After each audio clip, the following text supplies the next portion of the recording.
Hey, I just wanted to talk about something that was actually a beautiful moment. Because between what's going on in the world with Palestine and Congo and so many places that are dealing with genocide right now, and the fact that I can't, well, I feel like I can't breathe, and people talking about Kamala Harris and politics and stuff, and I mean, I'll get to the point of that. I'm not sure I'm going to be voting for anybody at this point. But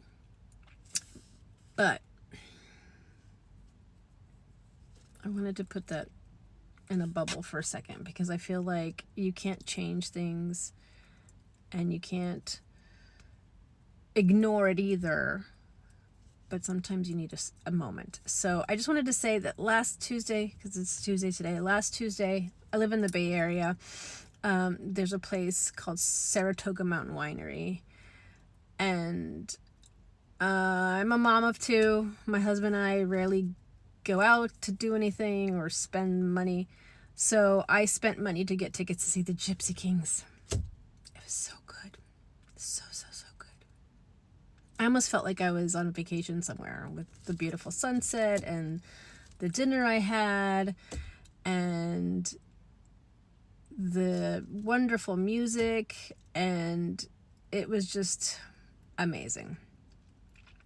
Amazing. And I want to say that we can hold those things in our hands, can't we? Two things. That we want to have an amazing life where we live and have amazing moments. But even though it's scary to talk about hard things or face hard things, we still need to talk about them.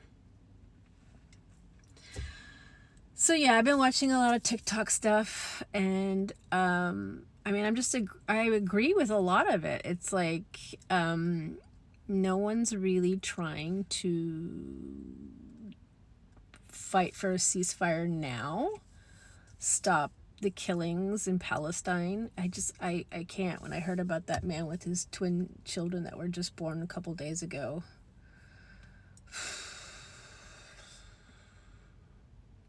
and, it takes me back to when I was a kid and we would see news coverage of George Bush, and forgive me if I get it wrong, I think it was Iraq at the time. And as a young person, I always would cry myself to sleep about all this and not understand why it seemed like people didn't care that much or weren't really trying to change anything. So I just hope a revolution comes with the whole way we govern here and how we give money to countries and support countries that are doing atrocious things to other countries, and how we still, we haven't learned from our past at all. It's sad. And I work at a school, so I'm pretty sure no one's ever going to really teach. I work at an elementary school, so I'm pretty sure no one's going to really talk about those kind of things in class. We don't talk about current history with our young children. And I remember, I was one of the first generations to grow up in the 90s when 24-hour news cycles happened and stuff. So even local stuff, just, it was to the point where, I was like, ugh, I don't know why we're talking about it so much instead of doing something about it, regardless of what it was. There was, kidnappings and murders and burglaries and lots of stuff. And then you go international and you learn, what I didn't know is that this stuff's been happening for generation upon generation. It's been built on the taking of people's land. And, I mean, it may be controversial to say, but who knows how much, perspective DNA could be shared between the Israelis and the Palestinians. How many of them have genetics that, go across the board. Of course, I'm not talking about the Jews who've migrated and who are originally not from what is now Israel, but I mean, there must have been some Jews who lived in Palestine or vice versa, and I don't know.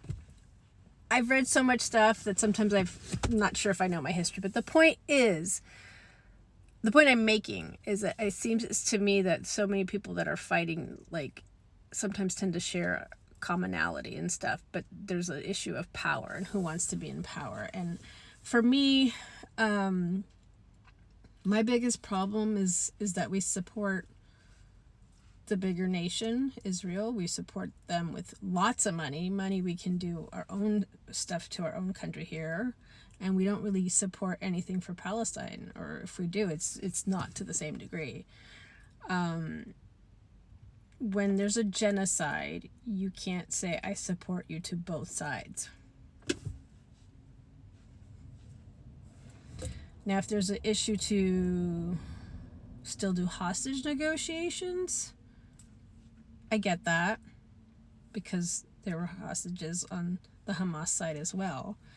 But the killing and brute force from the Israeli military has been so big that it's just like, it's not even the same thing. So that's been in my head a lot. We're going to be at a year soon, and that's not even counting all the years of generational stuff that's been happening. And I'm 48 years old, and as an American, I just, I want us to do good at home, and I want the whole world to do good. I want us all to collectively do good for each other and care about each other, because as people, when we really meet each other face to face, 8 times out of 10, we're wonderful people. When we come together for music, dancing, food, gatherings, party, love, that kind of stuff,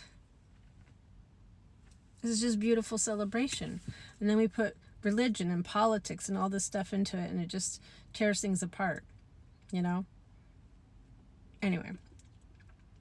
So, and in addition, this week my kids have started school, and I have a 9-year-old and a 5-year-old, so, and they're on the spectrum, so I haven't even tried to talk to them about that. They don't really watch the news. I'm not the kind of parent who keeps on a 24-hour cycle, and nowadays kids just want to stare at YouTube videos. But I do want to be the kind of parent that is there for them if they have questions about that kind of stuff. And I remember when I was in high school, like, that was really a turning point. We were watching what was going on with Iraq, and I was in high school, and it was just like, and that's the perfect time when you start to question stuff, like whether it's religion or politics or your family's beliefs and ideology and stuff. But another point that I made in the beginning of my video, that's why I wanted to talk about the Gypsy Kings too. I know it's a weird segue back and forth, but I didn't care who was at the concert. I didn't care what their background was. We were all there to enjoy the music. We were all there to dance and celebrate and live life with the zest and passion that was in that music the Gypsy Kings were playing. And I just would rather live that way. And when countries are committing genocide, or we're exploiting certain continents for certain resources, I sometimes I'm like, I always tell my husband, what the heck is the UN for? I mean, we don't have any collective group of the whole planet working on, like, making sure these things aren't happening all over the world. I know, maybe I'm naive, and maybe I'm seeing things through rose-colored glasses, that I think that's the way it should be.